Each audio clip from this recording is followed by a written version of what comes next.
more for this. You get paid when you win. From Xfinity, home of the 10G network.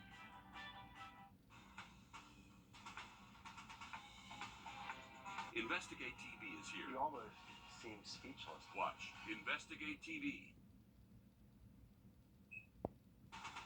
From the station that's on your side. This is News 12 at 6 o'clock. A new downtown alley concept on the way for Augusta, similar to Aiken, helping you get to the businesses you love quicker. Plus, just 2 months in, we're checking back in with Central EMS's progress, getting you the emergency services they promised. But first, our top story tonight on News 12 at 6 o'clock, concern and questions from parents over repeat offenders. In this case, a Columbia County man caught and convicted multiple times after exposing himself in public for years. Court documents show Michael Stevens' allegations of public indecency date back to 2018. He's been charged or convicted of public indecency at 2 different Walmarts and a car wash. In the latest incident, he's charged with exposing himself at a Dollar General. Now he's behind bars without a bond. But our Hallie Turner's live in the newsroom for us. So, Hallie, Stevens doesn't have bond this time, but everyone's wondering how he was able to get out of jail so many times before this. Yeah, Laura, the DA couldn't say much on specific cases, but what he could tell me is it all comes down to how the court prosecutes the case. But for parents, that's not much comfort. And I remember thinking, wow, it's really close to home. Number two, how was he unable to do that again? This Columbia County mother wants to stay anonymous, wants her concerns about cases like Michael Stevens. Her district attorney, Bobby Christine, says Public indecency, if done in a public place, is generally a misdemeanor. Upon a third conviction for that activity, it can be a felony. But in certain cases, quote, prosecution issue can determine who ends up on the sex offender registry and who doesn't. You can't enhance the subsequent or the third conviction to a felony if all three are sentenced on the same day. That's a prosecution issue. That's how it went for Stephen, even though in his past offense, he acted at 3 different places on 3 different dates. He was sentenced for all 3 at the same time in 2019, making his crimes not eligible for sex offender registry. The offenders are typically quite intelligent. While on supervision, they don't reoffend, but when supervision ends, they do. According to court documents, Stevens had to follow strict probation rules, like having a curfew, avoiding schools. He also had to attend a sex addiction program, but the DA says these programs don't always show success. The rehabilitative aspect of the criminal justice system has its least positive impact cases involving sexual deviancy and sexual criminality, causing stress on parents. The scariest thing as a mom is to know somebody like this gets put back out on the street. Christine assures the community his office is working with the law to keep these offenders off the street. We'll seek the longest period of incarceration followed by supervision as possible. And DA Christine says he can't speak to how many cases they see like this, but they are there and they don't always make headlines. But along with the administration in Atlanta, they are all working together to stay after and in front of violent and sex crimes. As for Stevens, he remains behind bars and his next court date hasn't been scheduled. Okay, interesting look into how all of that works, Hallie. Thank you. To weather now, as we turn things over to First Alert meteorologist Chris Still, giving you a lot. Cloudy, that light wind from the southwest at 1 to 4, but there's some hot weather on the way tomorrow and Wednesday.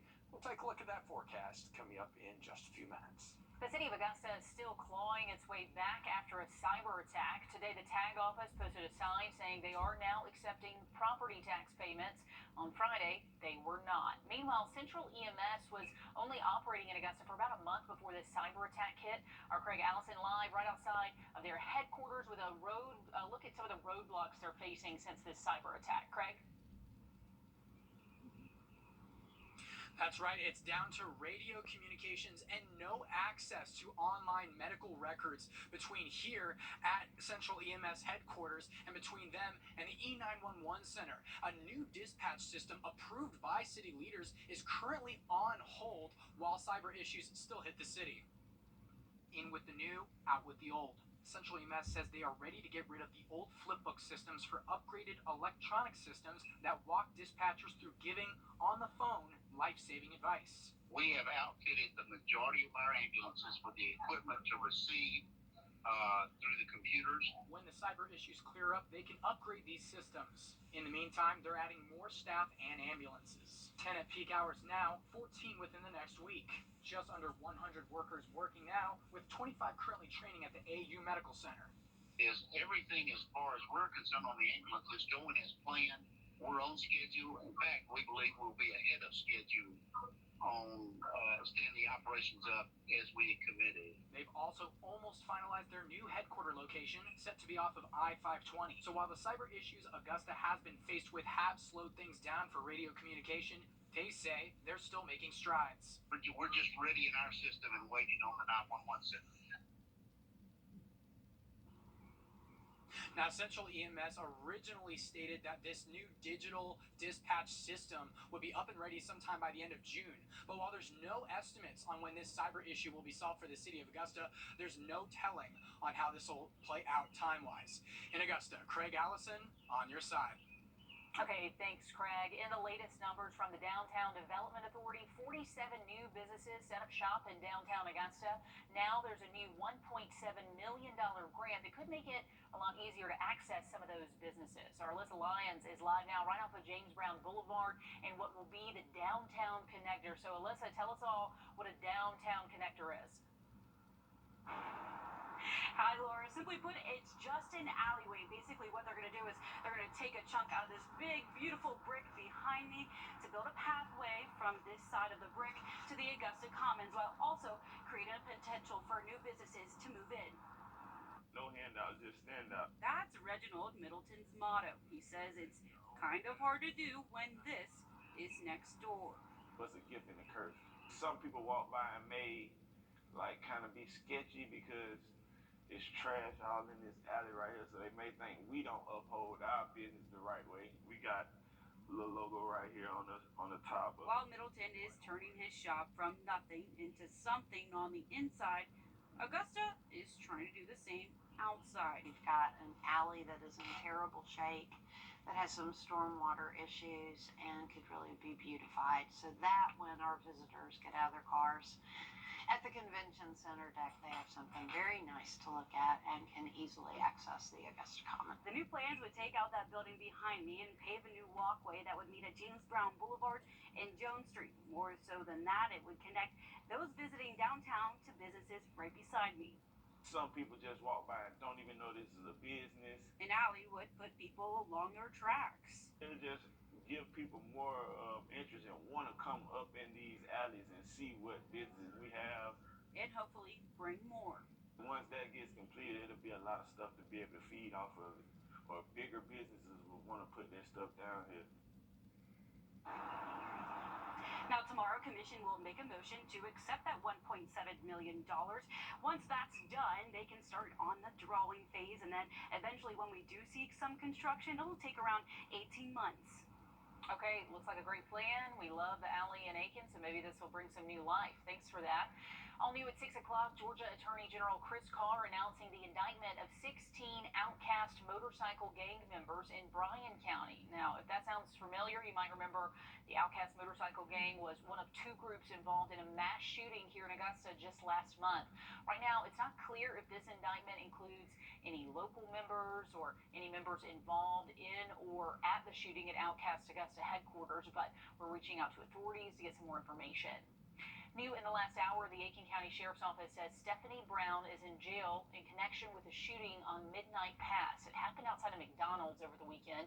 Deputies say 3 females beat up a minor outside the McDonald's before Brown fired a gun. The victim told deputies Brown shot at him and the bullet grazed his head. Brown is charged with contributing to the delinquency of a minor, neglect of a child, and pointing and presenting a firearm. Happening right now, going to give you a live look at dozens of neighbors at tonight's North Augusta City Council meeting to talk about a new neighborhood called The Hive. And you can see there's a pretty big turnout for a council meeting. Back in April, about 50 neighbors showed up to voice their concern over traffic impacts. But you can see a pretty good turnout tonight. We'll see how many of those are there to talk about The Hive. But The Hive's a plan we've told you about for more than 100 homes, land for businesses, and green space along I-20 and West Martintown Road. Council members are giving their first vote on that project tonight, so we'll see where they stand. Coming up, all new on News 12 at 11 o'clock, we'll have more on their their decision and how the community feels about that project. There's no better way to learn nature than to immerse yourself in it. Coming up, how you can become a scientist with a visit to a local swamp. A chilly start to your Monday morning. The average low for today, 66. The low this morning officially goes down as 55 degrees. There's a warm up on the way. We'll take a look at that and your full forecast coming up. Time and cooler day Thursday and Friday. Saturday looks good. Rain chances do go up toward the second half of the weekend. All right, thanks, Chris. Sometimes you have to get your hands dirty and your feet in the mud to learn something new. Eco Explorers is a new, authentic Augusta experience at the Finney Center where you can become a scientist. Our Will Volk gives us a look around. These Eco Explorers are getting ready to take a dip in the swamp. For first-timers, it can be a little intimidating. I mean, if you're not used to looking around into the swamp, that it can be very intimidating. This isn't Kim Dillard's first time in the swamp. She checks water quality here by scooping up bugs. If we were to dip net and we got a whole bunch of bugs, like a big biodiversity of bugs, that kind of tells us, hey, that's a good thing. The idea is the more bugs, the fewer pollutants in the water. Finney Center scientists come here regularly to take samples, and now they're inviting you to do it too. It is easy and anybody can do it. When you're done in the swamp, you'll take your bucket of water back and put your findings under a microscope. Then your goal is to find out what you caught. You don't have to have a special degree to do it. You just gotta have the passion and say, hey, I can identify this bug. That's pretty easy. Dillard is excited to start offering this experience for the community. I feel like this is a grown-up version of a field trip. An adult field trip in the swamp. In Augusta, Will Volk on your side. Looks like a lot of fun, and they're going to start offering sessions again in late August. Mind over matter, a little boy with a rare bone disease not letting anything get in the way of childhood. Inspiring all of us on this Miracle Monday coming up. First Alert, everything you're entitled to. Attorney John Foy and Associates. On this Miracle Monday, we're introducing you to a 5-year-old born with brittle bone disease. Cole was born with 12 broken bones, and he continues to receive treatment at the Children's Hospital of Georgia. As our Zana Halliburton tells us, despite the number of times Cole has broken bones, he is still tough and full of personality. This is 5-year-old Cole. Although he was born with osteogenesis imperfecta, also known as OI or brittle bone disease, that doesn't stop him from being a kid. I love playing basketball with him. It is the most brilliant game I've ever seen. When Rebecca Peace had an ultrasound at 20 weeks, doctors noticed Cole's limbs were measuring a little bit shorter. That's when she was referred to the Children's Hospital of Georgia, where she was told Cole has OI type 3. The question was I allowed to pick up my other children? Could pressure on my stomach potentially break his bones?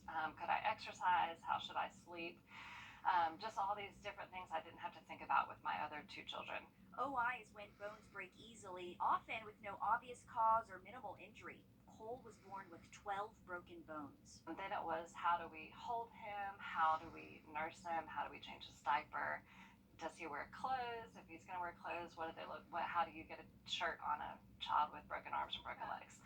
Rebecca relied heavily on help from her nurses and Dr. Brian, who was there to answer every question. The second that I need anything or just have a quick question, or did I do this right, or does this look right? Can I come in right this second? It's always a yes. Rebecca has learned about treating OI through the hospital as well as other parents online. If you ask Cole, he would say his mom is doing a great job. And Mom is the sweetest. Oh, really? Does she help you a lot? Yeah. Cole has had surgeries to replace rods in all long bones to help realign them and reduce the risk of breaks, as well as one surgery to replace the old rods. Since Cole was 10 months old, he's been receiving therapy at CHOG. A for apple. Okay. L is for lion. E is for elephant. He's doing fantastic. He's such a bright little guy and so motivated to do everything that we give to him. So we've seen just a ton of progress just because we get not only one time a week And my here, mom is the best. and his mom is the best, and they do so much good stuff at home with him too.